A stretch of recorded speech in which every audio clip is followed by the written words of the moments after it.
पहले की सरकारों में कुछ घंटे बिजली आती थी, कहने को तो लगता था बिजली आ गई, गांव के बीच में खंभा डाल दिया तो हर साल उसकी संवत्सरी मनाते थे, फलानी तारीख को खंभा डाला गया था, बिजली तो आती नहीं थी। आज बिजली पहुंची इतना ही नहीं, औसत हमारे देश में 22 घंटे बिजली देने के प्रयास में हम सफल हुए हैं। हमें इस काम के लिए नई ट्रांसमिशन लाइनें लगानी पड़ी, हमें नए ऊर्जा उत्पादन के लिए काम करना पड़ा, हमने सौर ऊर्जा की ओर जाना पड़ा, हमें रिन्यूएबल एनर्जी का नए क्षेत्र खोजने पड़े। हमने लोगों को उनके भाग्य पर नहीं छोड़ दिया, राजनीतिक फायदे घाटे की बात नहीं सोची, हमने देश का आने वाली कल उज्जवल बनाने का रास्ता चुना।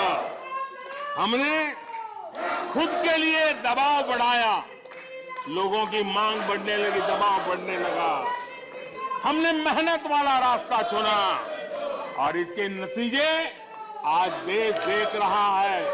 देश ऊर्जा के क्षेत्र में प्रगति की ऊंचाइयों को प्राप्त कर रहा है। आदरणीय सभापति जी,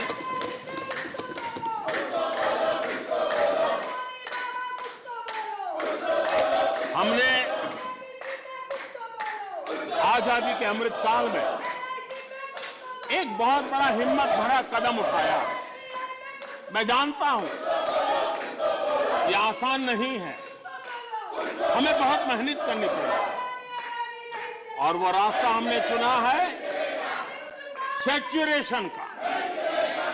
हर योजना के जो लाभार्थी हैं 100% लाभ कैसे पहुंचे, 100% लाभार्थियों को लाभ पहुंचे, बिना रोक टोक के लाभ पहुंचे। और मैं कहता हूं अगर सच्चा पंथ निरपेक्षता है तो यही है, सच्चा सेक्युलरिज्म है तो यही है। और सरकार उस राह पर बड़ी ईमानदारी के साथ चल पड़ी है। अमृत काल में हमने सैचुरेशन का संकल्प लिया है, 100% लाभार्थियों तक पहुंचने का भाजपा एनडीए सरकार का ये संकल्प है।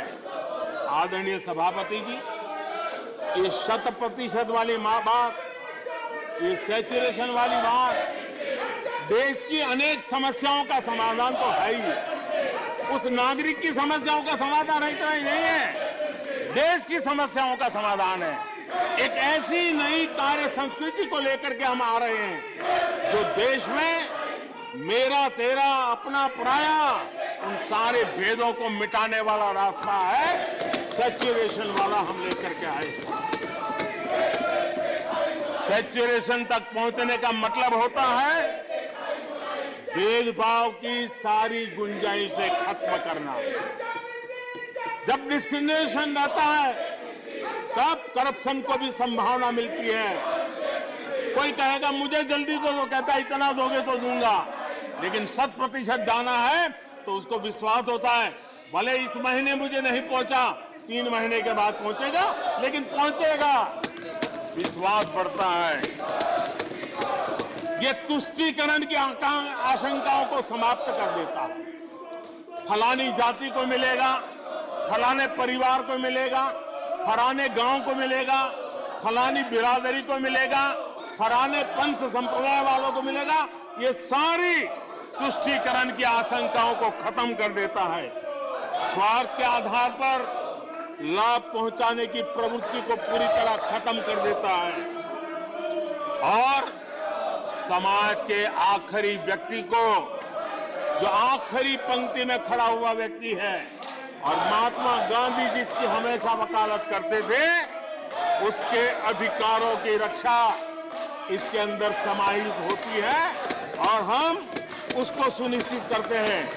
और सबका साथ सबका विकास, ये मतलब यही है कि 100% उनके हकों को पहुंचाना। जब सरकार की मशीनरी का लक्ष्य हर पात्र व्यक्ति तक पहुंचने का हो तो भेदभाव पक्षपात टिक ही नहीं सकता।